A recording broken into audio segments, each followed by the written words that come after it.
Of course, there are systemic challenges that are real. Of course there are. And of course, everybody starts at a different place in life. Of course that's true. But no matter what is going on outside, we can focus on what we can control. And that gives us the best chances at successfully creating our rich life. And your rich life is different than my rich life. And that is okay. Welcome to the Expanded Podcast with your host, Lacey Phillips.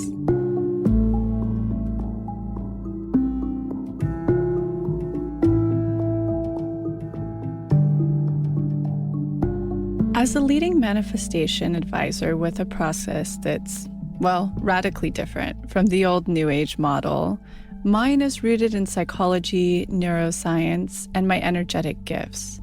I created this podcast to help you expand your subconscious limiting beliefs about the potential of deserving the manifestations you're calling in. Therefore, you're tuning into this podcast series to show your subconscious that anything you desire is possible. And by pressing play, you've already started the process of manifesting it. So I'm just back in LA, though I have to say it was pretty hard to leave the Forest Retreat House simply because they just issued the opening 2.5, meaning you can dine in restaurants again, you can go to bars. It's actually really cute because my dad, the day I was driving home, sent me this little clip of how a news reporter had interviewed him. He was one of the first people out at one of the little local spots. And yeah, it just felt really nice being there and being able to just have a little bit more freedom, that is being issued through safety right now. And so that's been kind of tricky, and I'm missing the outdoor clawfoot tubs. But one thing that did give me solace, in fact, when I got home was I've been absolutely binging The Great. Has anybody heard of this? I'm sure I'm way behind on this, but Max's mom and I are on a thread with Max's brother's wife, my sister-in-law, and Max's aunt. And so we're continually telling each other about new shows to check out. And she sent this article in the New York Times about it with Elle Fanning based on Catherine the Great. And I think I binged it all over a day, 2 days. So it's been awesome. I love the show. I think if I'm correct, it was written by one of the same writers as The Favorite that came out, I think it was last year, that I went to see that, which was excellent. So I couldn't wait to get into this. I got so excited. It was awesome. Needless to say, I have been doing nothing but screen time. And so I don't know if anybody else saw that when Blue Blocks was having a sale. I talk about them all the time too, PS, so I'll leave a code for you if you're interested in them. But one of our coaches, Amanda Blair, told me that she went and got one of I only had the yellow lens pair, the red pair, and then I was wearing at night the sleep mask. And so because of my last episode with the founder, Andy Mant, which you can listen to linked below, he educated that you're supposed to wear the clear versions during the day, only the yellow lenses if you are in an overcast area or you're having an overcast day. So I had in my mind that I needed to buy, I knew I wanted their aviator pair. Anyway, I've always made the mistake, even though we have a code, that I buy them at full price all the time. And so Amanda said that she scored a pair because they were having a really big sale during quarantine. And she used our code. So she expanded me and I went and got the aviator pair and used our code, which is magnetic, all caps, for 15% off. And so it came out to be super reasonable and they're really chic. I've gotten a lot of compliments on them. I did one little Instagram story and all of you were like, wow, on point, so chic. So I love those and I wore those to binge it because, as I told you a few episodes ago, I've really noticed the difference between when I went like 2 weeks without wearing any of the red lenses at night and then started wearing them again. I was having a lot of sleep issues. So if you want to know anything about blue blocking, you're not sure about blue light, we have 2 episodes with the founder, Andy Mant, linked below. Check those out and you'll definitely get on the train pretty quickly. And then I posted this last weekend, this whole thing about manifesting the physical. I posted it on my Instagram stories and so many DMs came back through, but It's interesting because my cousin sent me a photo of Brooke Shields and Blue Lagoon. And she said, do you remember telling me that this is the hair you wanted 10 years ago? And when I put the photo side by side with my hair today, I was like, holy shit, I never put any weight in manifesting the physical or health, though I'm starting to learn a lot more on the health note now. And then I noticed like my eyebrows have thickened, and I posted, this is all very superficial, but it was kind of interesting to take a look at that I've never put any weight into manifesting on the physical. And in fact, I've manifested many physical, meaning physical body things. And one of the things I talked about was my eyebrows have grown so much in the last 9 months, even areas that they were patchy from when I was really silly and made them thin for acting, to play the hot girl roles, and they would never grow back. And so I posted that I only use rose hips oil in the morning and the evenings, and I was using them because I learned that they help break up and dissolve any sort of sun damage. So I was using it on my body and my face. It's the only oil I've been using, and it's unscented, so it's good for the Bean Protocol. And so many people wrote in, they wanted to know what kind, and it's literally this totally off-brand cheap one that I buy at Erewhon. But for anybody who doesn't know, we always have an essentials page. It's linked below, and it's everything I use, any book you've heard on this podcast, my Bean Protocol, unscented, items, which are really funny because they're really just cheap health food store stuff that I'm buying for the most part. And then I use Osea and Evan Healy unscented stuff.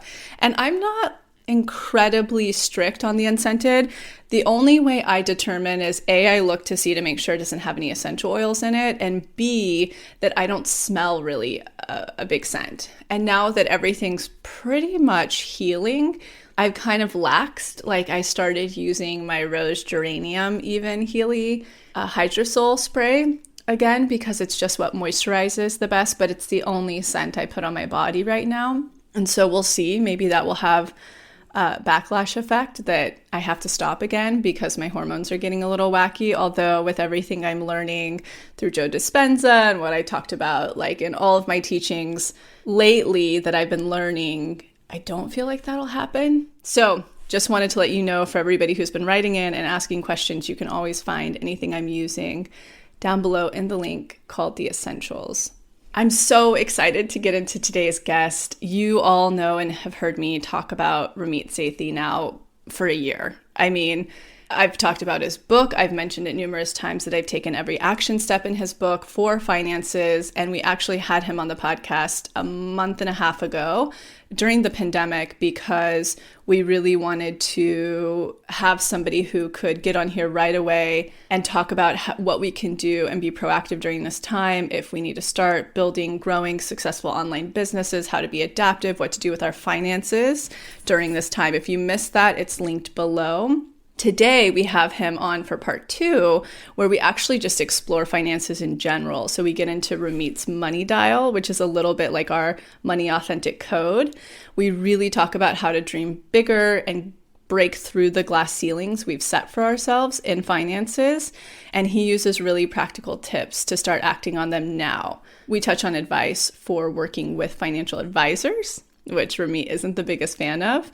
Ramit's favorite credit cards and banking accounts for 2020, only for 2020. You'll understand why I'm emphasizing that in the episode, and how to approach financial planning. So if you're not familiar and you're just tuning in, it's Ramit Sethi. He's the 2-time New York Times bestselling author for the book, I Will Teach You to Be Rich. He's also the founder of the blog, I Will Teach You to Be Rich, which we even link out to some of his recommendations in our new money workshop. I mean, he's my favorite voice in this scene right now. I could talk about him forever, but I'll save that. Let's get into this episode so you can hear him talking about this instead of me.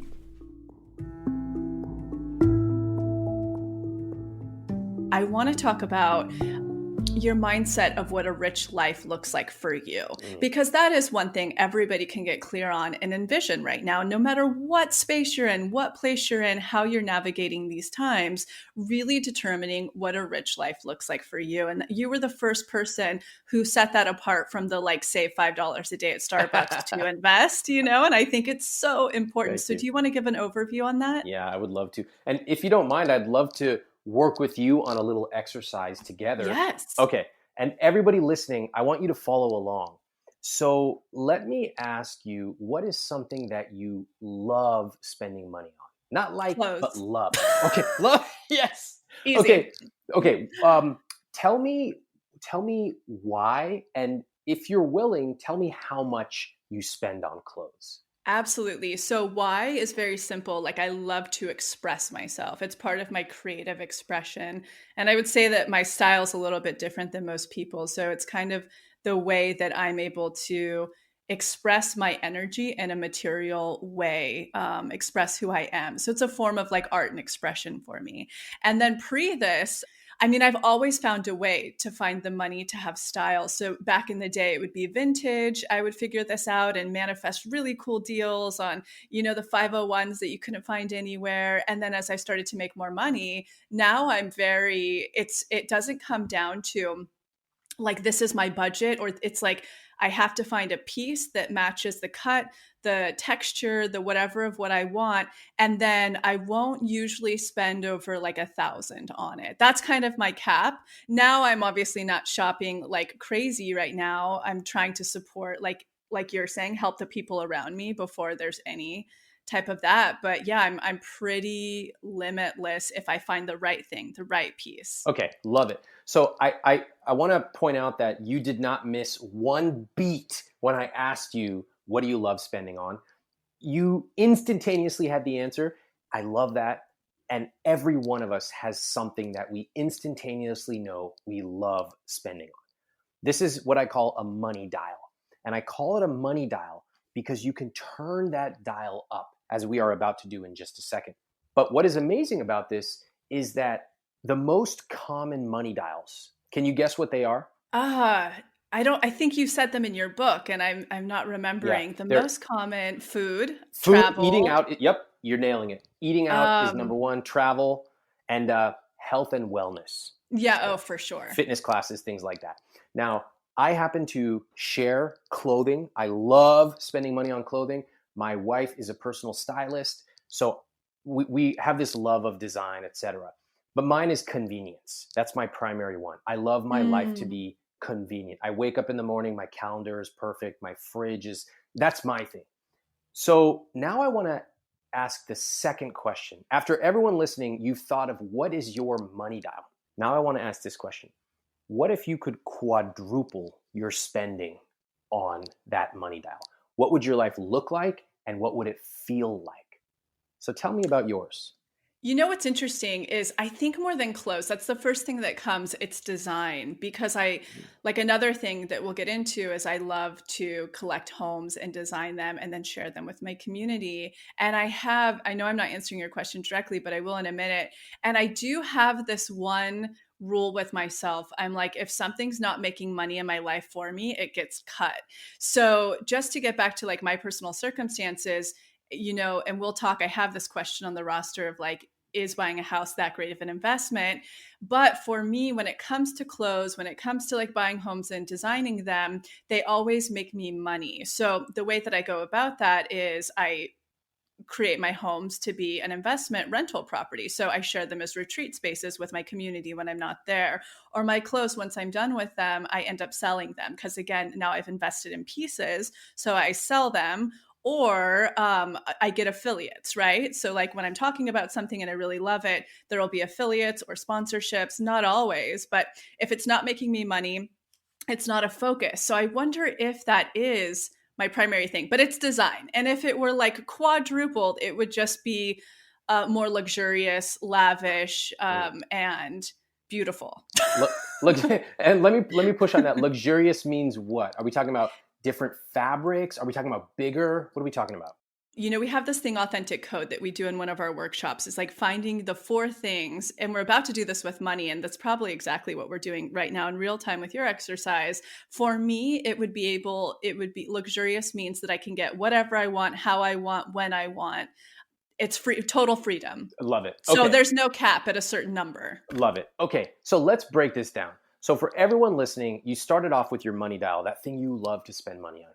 And then I asked you, what happens if you could quadruple your spending? So I have asked this question across the country on tour, and I want to tell you the reactions I get because they are amazing. First of all, everybody has a money dial. They know it within seconds. Everybody. Second, when you ask people what would happen if they quadruple it, they have never thought about spending more on the thing they love. Why? Interesting. Because the world has always told them to cut back on everything. Mm-hmm. No, you can't buy lattes. No, you can't buy clothes. No, you can't go on vacation. No, you got to sit in a cave for the next 80 years and maybe you can live your life when you're retired. It's not the kind of life I wanted to live. So I asked people. In fact, I had a young woman in Pasadena and her answer was clothes. Okay. She goes, I love ordering clothes. And I go, what? And the whole crowd was loving it. They were cracking up. I go, okay, quadruple your spending. What would happen? She goes, I would have boxes everywhere. We're all like dying. And I go, Totally. let me ask you, where do you shop? She goes, Top Shop. I said, cool. So if you 2x'd or 4x'd or 10x'd your spending on that thing you love, where would you shop? And she looked at me just blinking. She was confused. She had never considered that she might actually shop somewhere else. Like a class ceiling that we're fed. That is exactly right. And similarly, when I asked somebody in DC who told me his money dial is eating out, I said, if you quadrupled it, what would happen? He looked at me confused. He said, I would just eat out 4 times a week. Very linear thinking. So I pushed a guy in DC. I said, no. You would eat out 4 times a week. That's linear. What else could you do? And then he looks down and he thinks, he goes, I have a list of every Michelin star restaurant in DC. I would go to them. And I said, who would you take? And he looks up at me, he says, I would take my family because they can never afford to eat at places like that. That is a money dial. When you turn up your spending, if you choose to, and you spend extravagantly on the things you love, but you cut costs mercilessly on the things you don't. So for the woman in Pasadena, if she likes Topshop, be my guest. Keep shopping there. It's great. But what if you truly turn that dial up? She might fly to Italy, visit the headquarters of her favorite brand, maybe even get something made for her right there. I'm sharing these examples not because I'm telling everyone you need to go spend $25,000 on something. What I'm sharing them for is to show you my philosophy, which is to spend extravagantly on the things you love, but cut costs mercilessly on the things you don't. And I do that as well. Yeah. I've always been good at that. I cut the fat. Exactly. Like, I'll give you an example from my life. My computer is 8 years old. It's the same MacBook Air I've used forever. I run my entire business off that. Yep. On the other hand, like you, I have the iPhone 7 still. Yeah. Like, I don't give a shit. Totally. Doesn't matter. Like, if it doesn't matter, I cut way back. But for the things that really do matter, I want to spend more. So this is such a different philosophy on money than most of us just feeling guilty and stressed about trying to cut back 5% on everything. And if you actually run the numbers, $5 on coffee doesn't change anything in your life. So if it makes you happy, fine. Most people are asking $3 questions. They really should be asking $30,000 questions. I think that's really important for everybody to hear during this time too. Even going back to my example, even when I was during that time, like paying off debt, there was a point where I was like, suspended from, I used to cocktail at the Laugh Factory and they got mad at me for something. So suspended me for 2 weeks and I had no sense of income. So I had to take out a credit card, live on it. And that's where I racked up my debt from. And even in that time, I would say my bigger incentives for wanting to know what to do with money when I have it one day was so that I could have freedom to enjoy the things I love, like I'm talking about. But I always dream bigger because, like understanding manifestation, I always knew I could have more. And I think this is really important for everybody listening right now. Dream bigger. Yeah. That is so important because there will be a time, if there's movement, if there's action, if you're being creative and thinking of new portals and acting out of your situation, you will have that opportunity. So I think this is a really, really strong message. Yeah. I'm so glad you're talking about this. And I know you've talked about this for a long time.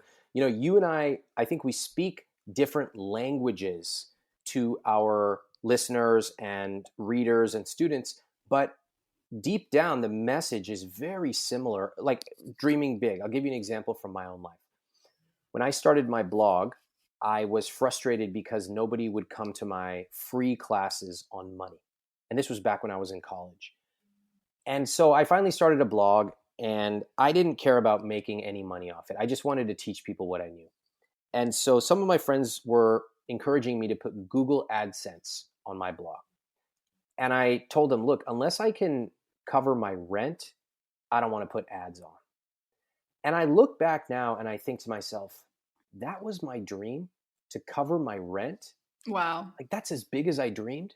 Yeah. And if I had limited myself to just that, I would have never been here. I would have never built, 42,000 customers and this entire business with amazing team. Just like when I started off, my rich life was to be able to order appetizers when I eat out.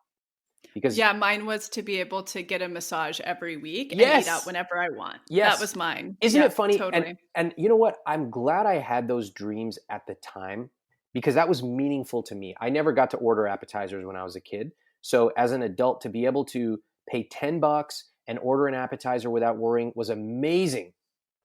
But I'm also glad that I accomplished that and then looked onto what was next. I agree. And I think that's the pivotal thing, is if it's really coming from your core essence, exactly like you're showing, like, what's that, money dial? Like, why? If it's coming from that place, you will and can attain it. Thank you for touching on that. Oh, my pleasure. Segueing from that, because it's actually a perfect segue. I love that one of the things you talk about is how to take advantage of more perks in your life right now to kind of start to feel this a little bit, right? You talk a lot about like taking advantage of these free perks on your cards, even if it's your debit card. Can you talk about a little bit about that, of using your cards? You're very systematic, and I'm not giving this a lot of eloquence, so I'm going to let you take the floor on this, Sure. But how to use those perks? Simple. My money is good money. And I believe that if I am working with a vendor, then I'm going to be a great customer for them. But in exchange, I'm going to maximize the results and the outcomes that I get. So with credit cards, a lot of people see them as the enemy. And I think credit cards do a lot of bad, borderline predatory things. So the answer is not to avoid them. It's to get extremely educated and disciplined and take them for everything you can. So it starts off with having a great card. And I show people how you can start to get really good cashback rates or travel rewards. But there's also a lot of perks that people don't know about. They have concierge services available. They have, if you, like for example, I bought a laptop. I spilled coffee in it. They wrote me a check for the price of that laptop. A lot of people have no idea that if something gets stolen or lost or broken, your credit card automatically extends your warranties. So there are lots of benefits, and I kind of lay them out in my book. The point of the whole thing is hold everybody you work with to a higher standard, because your money is good money.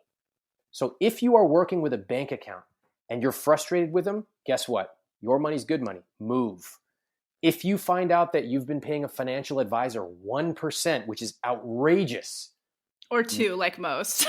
I mean, it's horrible.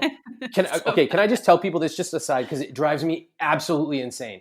People are like, oh, I don't know too much about money. My parents told me I use their guy. He's a really nice guy. He's been with our family. I'm like, oh God, I already know where this is going. I'm like, hey, find out how much your fees are. I already know, but just find out. So they go, and their financial advisor starts getting really hand wavy when they ask them about their fees, because this is dangerous ground for them. So they won't give them an answer. I say, don't accept anything less than a written answer from them. So they show me the fees, and it's usually 1% to 2%. Now, let me ask people listening this. You think 1% doesn't sound like that much? It's like hiring somebody to mow your lawn. Oh, it's a minor fee. Of every over the long term, of every $100 you make, 28% of that will go into your advisor's pocket. Let me say that again. 28% of your gains, lifetime gains, can go into your advisor's pocket. So this is something that pays for you to learn it and to take control and not to delegate it. And if you do need an advisor, there are fee-only financial advisors that you can pay an hourly fee to, and they're great. But you should never be paying these kind of percentage fees, especially as a beginning investor. Yeah, and you outlined this so clearly in the book. I have one selfish question. It's my only selfish question from last year because I literally have a doc of your book, like, because I listened to it on audio and notes on every chapter. And I followed through with every single suggestion. I mean, down to at the point like having a health savings account and taking advantage of that. Like, I did everything. The one thing I'll tell you that my hang up is that I need to go back to that chapter. But while you're here, I'll selfishly ask you. So my brokerage account is with Charles Schwab. Okay. And I'm hearing Vanguard is a little bit easier, but I walked into with them and I was like, look, I want to find the right target index fund or target date index fund to invest in, even though I know I need to revisit that chapter in your book. And they didn't have a lot of help for me. They're like, well, you can hire a financial advisor here. And I'm like, oh, and that's when I just like freeze and combust. Okay. What's the right fund to be putting into ourselves? Okay. So are you talking about when you walked in, was that to Schwab? Yep. And now I'm like, I'm going to Vanguard. Like, you guys didn't help me. So I will say that out of those two companies, both of them are pretty good. Okay. And one of the things, as you know, in my book, I name names. I tell people the best companies and I tell them the worst companies. And wait, can we segue with that for 1 second? Because I want to say this because you do talk about like, I'm never going to name interest rates again because they fluctuate. And I'm sure that every year it's a different credit card and a different bank. But would you, and anybody who's curious about this for free on Ramit's blog, you can Google this and you will be able to pull up these lists that you have. But right at this current moment in 2019, what are your favorite bank account, like checking, brokerage, savings, travel card, and money rewards card? Okay, I'm going to tell you the answers because you asked, but please don't write me telling me something changed. It changes every year. I feel like I'm setting myself up for like 10 years of horrible comments because that's exactly what I did with my first book. I wrote all the best, like the interest rates. And then for the last decade, I've been getting people saying, that's not right. I'm like, but I'm going to tell you anyway. Okay. So it's 2020 and here's a couple things that I'll just tell you what I use. Okay. So for my checking account, Schwab Investor Checking, great checking account. It's awesome. Can't say enough good things about it. And by the way, you can withdraw from any bank and you don't get any fees on those ATM withdrawals. They refund them all. So it's awesome.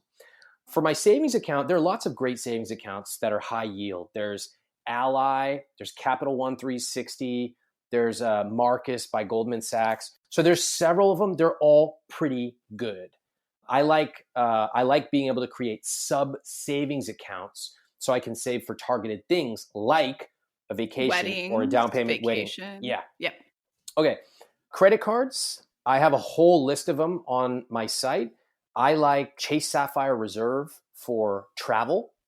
And for cash back, I like a straight 2% cash back card. I don't like these 1% for groceries and 3% for this. I don't want to spend my time on that. That's a $3 question. I want to ask bigger questions. So straight 2%, there's a Fidelity card, and there's also a Capital One card. Oh, and then for investments, I love Vanguard. I have the bulk of my net worth there. But I'll tell you this, now coming back to your question. Schwab and Vanguard for investments are both pretty good.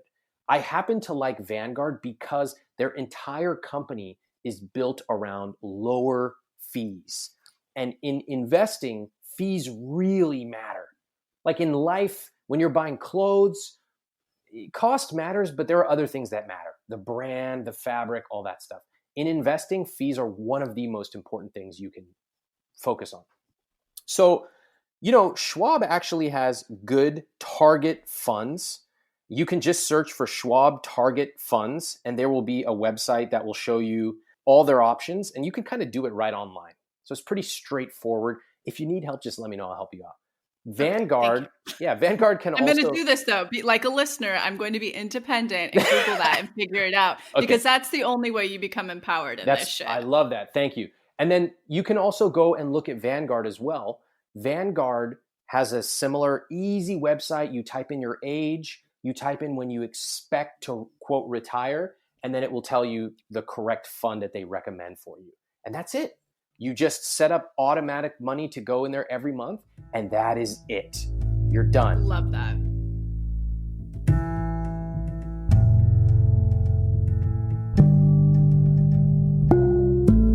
So I'm quickly interrupting this episode to invite you, if you're ready to start your manifestation journey, or if anything you've heard in our manifestation episodes has piqued your interest to begin.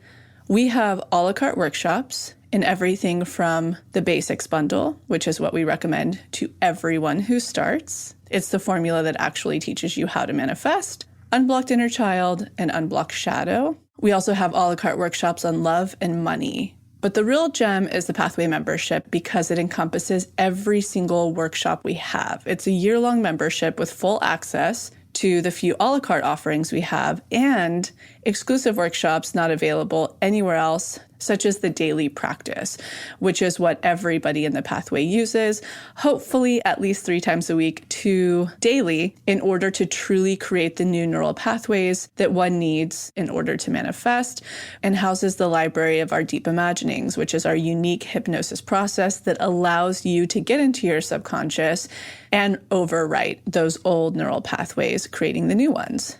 You can use our special code EXPANDED, all caps, EXPANDED, to receive $20 off your first a la carte workshop purchase or $20 off your first month of the Pathway. Again, that's all caps, EXPANDED, EXPANDED. Okay, now back to the episode.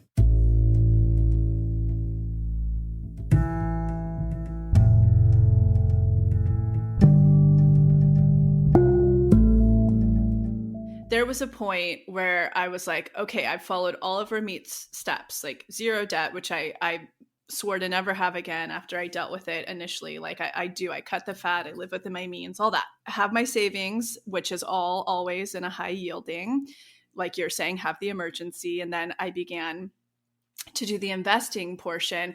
There's a part of me though, that's like, there has to also be a smart way, right? Like is real estate, like, let's get into that conversation now. Are there other I know like you have a great chapter on this and everybody has to listen, but is there some like insider thing here where you're like, actually not art, but maybe it's it's buying all the laundry mats. Like what's that thing? So a lot of people, they believe like, I'm just going to put my money in savings. And for a lot of your listeners, I bet you were taught this by a parent. It's like, always have some cash safe.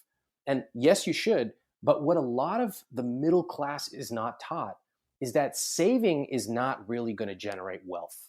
In fact, money sitting in a savings account is actually losing money every day. The real wealth comes from investing. That's when it starts to compound, even if you're starting out with 50 or $100 a month. And at a certain point, you're making more from your investments than from your full-time job. Okay, so I would encourage you to get in the market. Slowly, you can do the dollar cost averaging thing I talk about, but get in there, all right? Now, for more advanced stuff, there are some more advanced options. So as I grew my wealth and as I started to speak to other entrepreneurs and CEOs and things who have considerable amounts of capital, I started asking them, what do you do with your money? And I have this whole advanced personal finance course where I talk about it, but I'm going to kind of cut to the chase. As you grow, especially if you're an entrepreneur, there are ways of investing quite a bit of money and minimizing taxes. So you have things like a SEP IRA or a solo 401k. And sometimes you can put $50,000, $60,000, $70,000 of income into these accounts, which is a huge amount. It's amazing. You can buy real estate, but for everyone listening, please listen closely. This is important. And you're the first person who really made this clear. Yeah, I'm about to go off on a rant because I'm sick of people believing that you are throwing money away on rent. It's bull. Do you throw money away when you went to eat at a restaurant and you had a great meal? No. You paid for something, you loved it, and you went home. If you're renting, you're paying for a roof over your head, and you are likely, not always, but likely saving money that you don't even realize on taxes, on insurance, on maintenance. Now, for everybody listening and getting ready to email me angrily saying, Ramit, you're so clueless. The landlord just passes that on to the renter. The landlord can't charge what their costs are. The landlord can only charge what the market will bear. And that is really critical. So what's the key of what I'm saying? People talk about investing in real estate like it's the best investment you can make. That is often not true. I could buy a place in Manhattan. I haven't. I've happily rented for over a decade because I make more by investing in the market. So what I want people to know is do not ever feel guilty for renting and not owning. Don't ever feel guilty for that. But if you're renting and not investing, that's problematic. That's bad. Thank you. That's a great distinction. So you do need to be investing to generate wealth. You can buy, but you need to run the numbers. So few people actually run the numbers because in America, real estate is religion. You ask them, oh, really? Why'd you decide to buy? And then they start saying things like, I did it for the tax deduction. They don't even know what that means. Renting is throwing money away. They don't even know what that means. They start throwing out these words like they're from an Old Testament, but they haven't actually run the numbers. So if you want to buy and you simply say, I'm doing this because I want to decorate it the way I want to, fine, no problem, but be honest about it. Do not buy and then tell yourself it's a great investment. I want you to run the numbers, use chapter 9 of my book, and you will quickly realize that some of the myths that we have been sold about real estate are really indeed myths. Yeah, and that's why you're so progressive. And that course sounds like a fantastic one to check out. Again, I think I'm such a believer, like we touched on earlier, like be a dreamer. Have this information and this education at hand, what we talk about in our program, by reading that information for myself, by understanding that information, I'm expanding myself subconsciously into seeing what's possible and what the next steps are. And getting back to how you touched on, you're a mover, like you're taking your next steps. I think that is so important for everybody, wherever you are right now. I'm going to reiterate this, like dreaming bigger, what's the next thing, and go learn how to do it, even when you don't have those resources right now or things look grim, because they're going to show your subconscious how you are going to do them. Yeah. So I'm definitely going to be checking out that course. It's fantastic of different tax shelters or if there are more secrets, if I don't want all of my money just in the market, or maybe I do. I don't know. There are lots. And also what changes with your psychology as you have earned more? That is something nobody talks about. So, let's hear your thoughts on that. All right. So, my money is good money is one of those examples, but also the idea that when you start to earn more, suddenly the things that you used to care about, you've already won the game. So if you think about it, most people in America grow up with a frugality worldview. Like they go out and buy something, and the first question you ask them is, how much did it cost? What happens when suddenly cost isn't your primary worldview? Suddenly, you have other things like, I want security. I want to buy a car where my kids are safe in it. Or I want experience. I want to go to a restaurant where I know I'm going to be totally taken care of. Or I want generosity. Nobody teaches this stuff, and it's not talked about because it's very politically incorrect. The people who have money are talking about it behind closed doors. So I interviewed a bunch of millionaires, and I said, tell me what you spend money on. Tell me why. Let's walk through the psychology. And I put that in the course. So I want people to know, like, if you suddenly had $1 million tomorrow, do you think you would know what to do with it? And do you think you would magically change your psychology? No. That's huge. I had somebody write me on Instagram. She goes, Ramit, can you please settle an argument that my husband and I are having? I was like, yes, I love this stuff. Tell me what's going on. She goes, my husband spends way too much money on iced tea. And I was like, oh my God, how much does he spend on iced tea? Tell me. And she goes, it's $5 every day.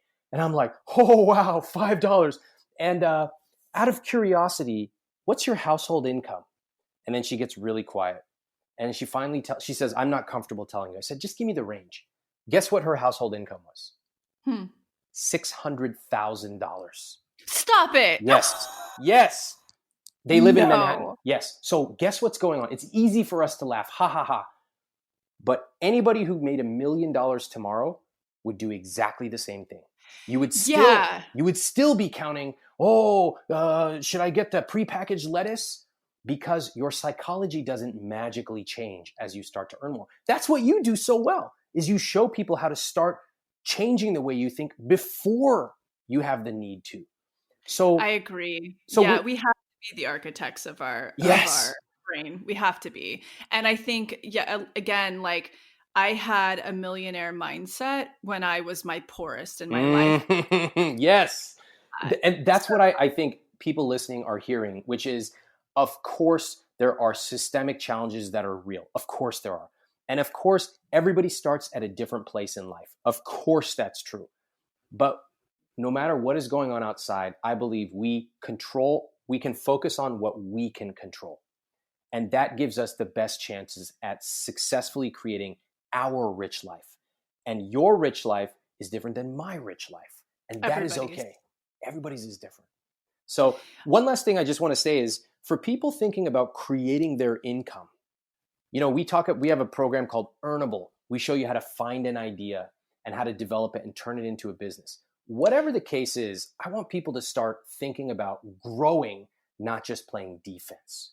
And that's essentially what we were talking about earlier, right? Like, what is your idea of being an entrepreneur or segueing or just whatever? And then how do you grow that into something greater, even if it's asking for a raise, which again, it's really important for people to know. And I Will Teach You to Be Rich, the book, which we've recommended to our listeners for a full year now, there are scripts of how to ask for raises. And like you said, a formula of how to go about it that usually ensures them or shows you how to move on to the Yeah. next, because you're competitive. Yeah, absolutely. I love that. So Earnable. And that, have you guys released that yet? It's just out right now. And it is our best business program. We show people, a lot of them are like, okay, I want to do something. I don't know what. We show them how to find an idea. We show them how to get paying clients fairly rapidly and then raise their rates. And if they choose, we show them how to package it up so that they can actually generate income while they sleep. They can create a product. They can travel. So we take them behind the scenes of our business and our students' successful businesses, and we show them exactly how to break it down, how to find an idea, and how to grow that business. Fantastic. So really getting into passive income. And that's, I hope, everybody's dream at some point, because it really makes life so easy, even though, everybody's money goals are different. A question I have for you to bring it back down again, take somebody like my dad, because I think we're speaking right now to such a younger audience that has more time to think about investing than, say, my dad, who's 55, no retirement, zero. He's an insurance broker, and he considers his book. They have an insurance book that he'll sell to another insurance broker of all of his clients, and he's like, "Well, that's my retirement." And I'm like, "Oh my God, this is so stressful. I'm going to be supporting you. My sister will be supporting you. We're living longer." Like somebody like him, 55, no retirement. Where do they start? Yeah. This is a really tough one, because what I have found is with parents, and for some reason dads in particular, they're pretty resistant to talking about certain things related to health and money specifically. And the single conclusion I've been able to draw is that if they if they really talk about what's going on, if they go see a doctor, then their mortality becomes real. And so many of the parents that I've seen prefer to avoid it.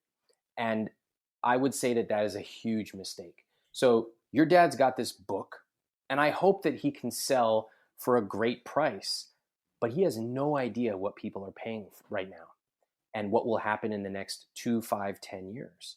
So that's a single point of failure or a huge bet he's making.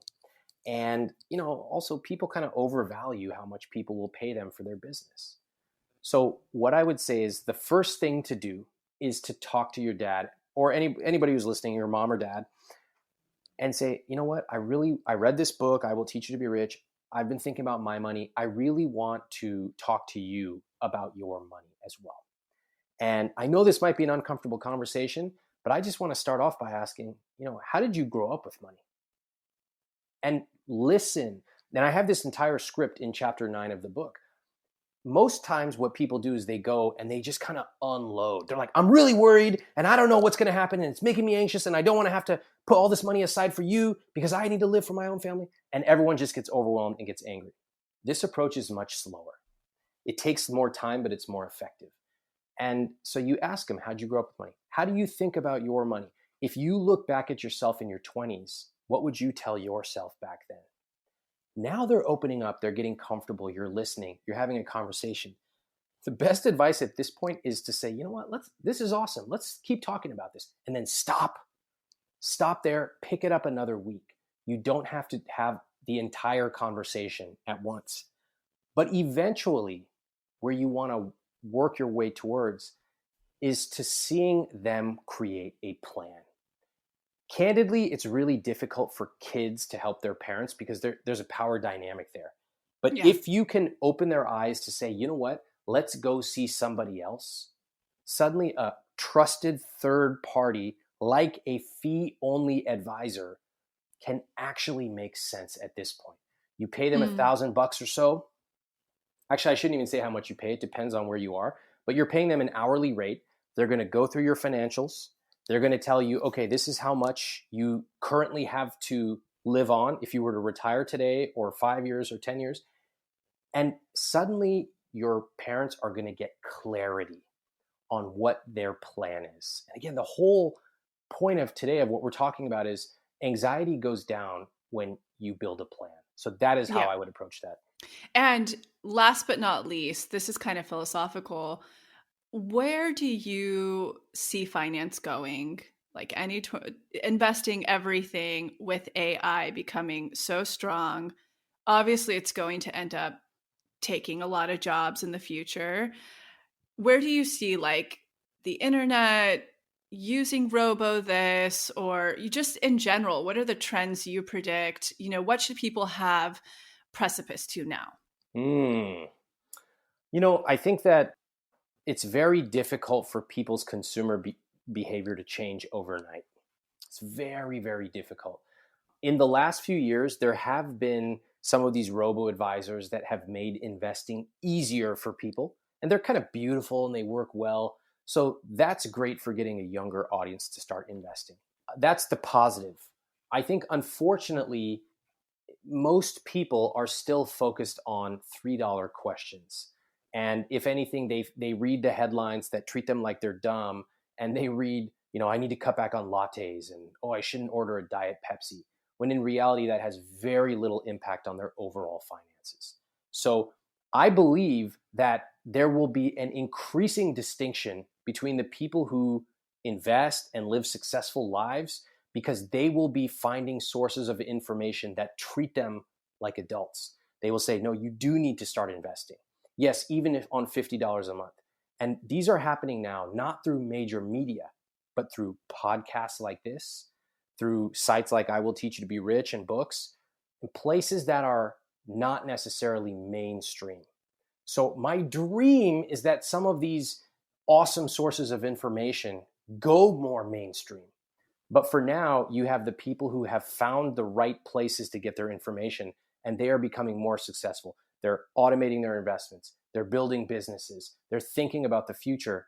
And then you have people who are consuming mass media and are getting the same headlines they've gotten for 50 years about, 10 ways to find a discount on, your laundry detergent. And so I hope that changes, but I don't see it happening in the short term. Two people, I'm going to give two archetypes, and you give us a roadmap of how they should engage with your content, the best sort of, place to start and where to go next. So first would be me back as a waitress. I'm making sometimes $300 a week. I have nothing, but I want to create that art. I want to architect a millionaire mindset. So I know what I'm expanding into. Where do I start with your content? I love that. Okay. Start with my book. Follow the program. It says it's a 6-week program, but I have a feeling that back then you would have finished it in 3 weeks. So go through it, follow, and trust the process. Create the accounts, move the money, automate it. And once you finish that, I would recommend a program we have, which is a very inexpensive program. It's called Success Triggers. And it shows you how successful people think. And it's really fun, easy. You can listen to it wherever you are, 5-10 minutes a day. By the end of the book and Success Triggers, you will think about your money and about your life in a totally different way. And then for the archetype of the person who, let's say they have their savings account covered, they are investing now, they're in a good spot, how do they engage with your content? If they want to grow more, I would say come to iwt.com/products and join Earnable. Get on the list. Great. We'll let you know when it's open. That is you've already got your fundamentals. You're ahead of the game. So you want to know, okay, I've got my money, my savings, my investment. What's next? Now is the chance for you to create a flexible lifestyle, to control your income, and to create something that can generate income as you travel or as you work from home. And that is what Earnable will do for you. Thank you so much for your time today, Ramit. This has been unbelievably helpful. It's been my pleasure. Thank you so much for having me and for asking these amazing questions. Thank you so much for tuning into the episode, and I hope you enjoyed it as much as I did, we did. And in case you're not totally ready to join the pathway yet, I wanted to share a few of our free offerings that I'll often suggest to people as a little bit of a blueprint to get them started on their manifestation journey. The first place I like to direct people completely for free is the motivation. You can see it linked below or on our homepage as our testimony library. And it's categorized by different subjects, whether you're calling in career, money, love, wellness, and much more. When you're reading about a member's experience of what they manifested, you're actually seeing to believe and showing your subconscious that that very thing is possible for you. The second place I like to direct people is to the free clarity exercise, which is also linked below. In it, you get to try our own unique hypnosis process, learn about the science, and some journaling prompts. And the best part about this, you'll get a tiny taste of what it's like to go into your hypnotic state, bring your subconscious forward, and create new neural pathways while receiving clarity. And the third thing, if you haven't listened to it on this podcast yet, please go back to the episode titled Manifestation 101, where you'll learn the basics of neural manifestation to truly understand this process. So go ahead and check out those free resources, the motivation, the free clarity exercise, and the episode Manifestation 101, all linked below. And in an effort to make sure to have representation in this process series, go ahead and submit any process testimonials you have, especially to our LGBTQ+ community, our BIPOC, as well as the Ys, which is anyone in the community who is 45 and over.